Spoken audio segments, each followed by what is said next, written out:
नाही, मी NDRFच्या निकषाप्रमाणे मदत देण्याचा सरकारचा निर्णय ऐकून दिसतोय. काल जे सरकार गेलंय ते औपचारिकता म्हणून पूर्ण करायला गेलं की काय अशा प्रकारची परिस्थिती काल त्यांच्या दौऱ्यामध्ये दिसली. एका व्यक्तीने विचारलं की किती मदत करणार, त्यावेळेस मुख्यमंत्री म्हणाले की त्यावर राजकारण करू नका.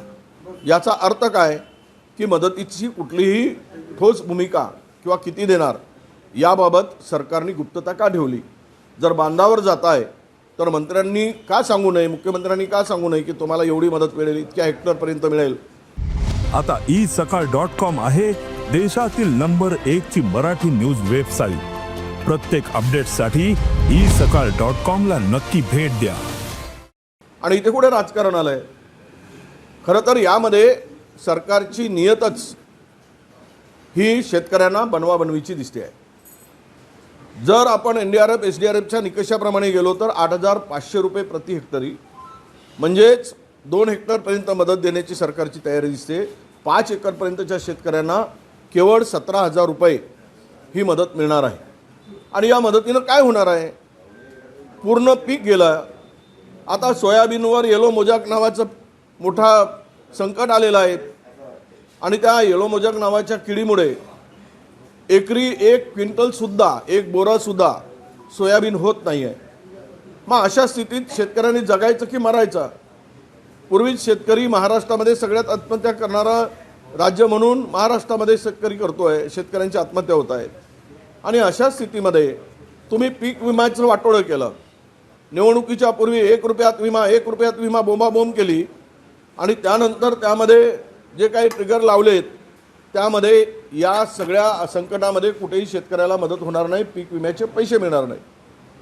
आणि अशा स्थितीमध्ये सरकारने सर्व बाजूला काम करावं, सर्व कामं थांबवावी, पण शेतकऱ्याला भरपूर मदत करावी. किमान 50,000 रुपये हेक्टरी मदत केल्याशिवाय हा शेतकरी जगूच शकत नाही.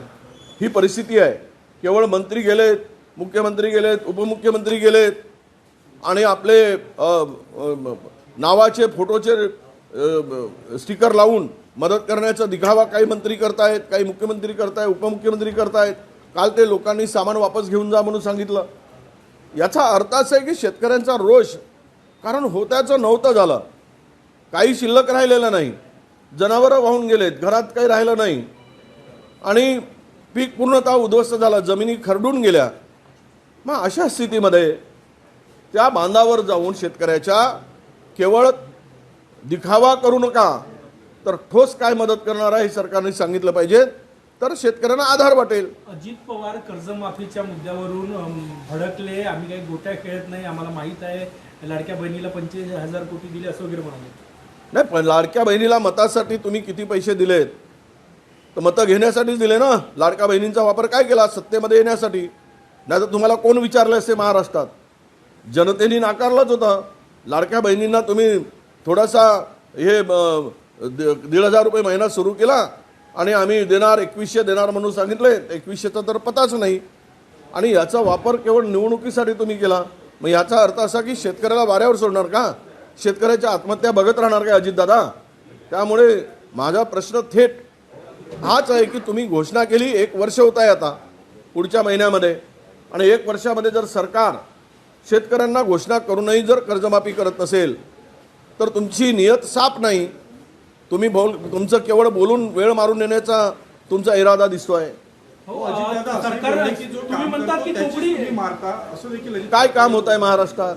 कुठला काम होत आहे? कुठल्या शेतकऱ्याला मदत मिळत आहे? अजितदादांना आमचा प्रश्न आहे, कुठला हमी भाव मिळतोय? अरे 2014च्या पूर्वी सोयाबीनचा भाव होता, तो भाव आता मिळत नाही. 2014च्या पूर्वी शेतकऱ्यांना कापसाला 7,000-8,000 रुपयापर्यंत भाव मिळत होता. 5,500ला कोणी विकत नाही. आता FCIने जे निकष लावलेत त्यामध्ये एकही शेतकरी FCIकडे कापूस टाकू शकत नाही. का झोपला आहेत का तुम्ही? झोपला आहे का सरकार? कुठे आहे तुमचं सरकार? कुणासाठी मदत करताय? बेरोजगार पूर्ण वाऱ्यावर सोडलात, शेतकऱ्याला वाऱ्यावर सोडलात. काय काम करताय? कुठलं काम करताय? रस्त्यामध्ये खड्डे पडलेत, अपघाताचे प्रमाण वाढलेत, अनेक ठिकाणी बस जाऊ शकत नाही अशी परिस्थिती झाली, शाळांचं पोरांचं नुकसान होत आहे.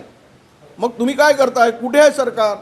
काय काम करताय सरकार? सरकारवर दबाव निर्माण करण्याचं महत्त्वाचं काम विरोधी पक्षाचं आहे. शेतकऱ्यांना मदत वाढवून देण्याचंही काम विरोधी पक्षाचं आहे.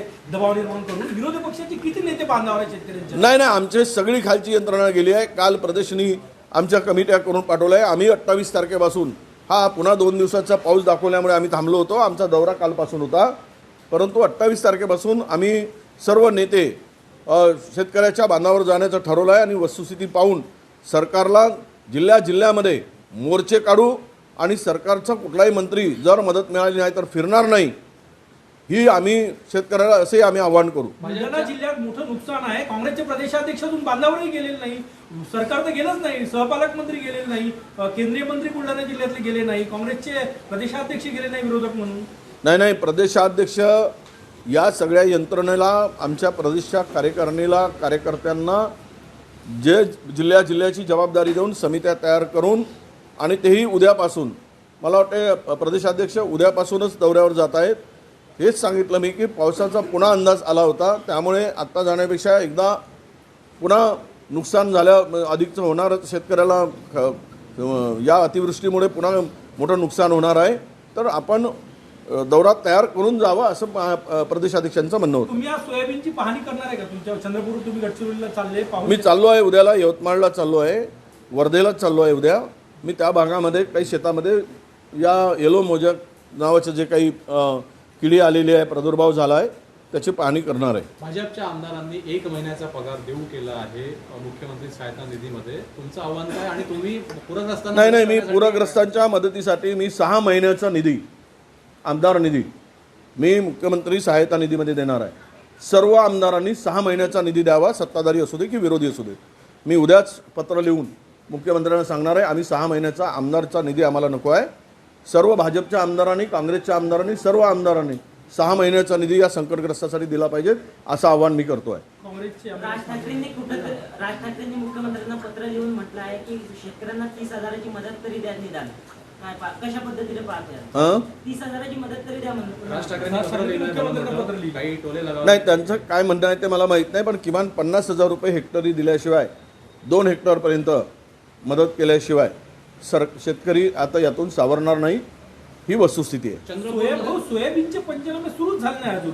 नुकसानीचे पंचनामे सुरू आहे. सोयाबीनचे जे नुकसान झालं येलो मोजॅकमुळे त्याचे पंचनामे नाही, रिपोर्टही नाही अजून. मी कालच कृषी मंत्र्यांना या संदर्भात बोललो आणि येलो मोजॅकच्या ह्या किडीचा प्रादुर्भाव झाला आहे, तुम्ही लवकरात लवकर पंचनामे करा म्हणून त्यांना आम्ही सूचना केलेल्या आहे. चंद्रपूर शहरामध्ये मोठ्या प्रमाणात पाऊस सुरू आहे. झरपड नदीमध्ये पूर येऊ शकतो अशी स्थिती आहे. गेल्या 2-3 वर्षापूर्वी चंद्रपुरात मोठा पाऊस झाला होता. तुमचं लक्ष कसं? चंद्रपूर, गडचिरोली, नागपूर ऑरेंज अलर्ट आहे. ऑरेंज अलर्ट आहे. यावर्षी पावसाने कहरच केला आहे, हे खरी वस्तुस्थिती आहे. दरवर्षी पुराचा वेढा चंद्रपूर शहराला बसतो आहे. नदीचं खोलीकरणाचं काम काही थातुरमातुर सरकार करते. खरं तर त्याला पूर्ण इरई नदी आणि झरपड या दोनही नद्यांचं खोलीकरण करण्याचं, बुजलेल्या नद्या आहेत, यासाठी मी मागचा मंत्री असताना जवळपास 1100 कोटी रुपयाचा प्लॅन तयार केला होता. आमचं सरकार गेलं.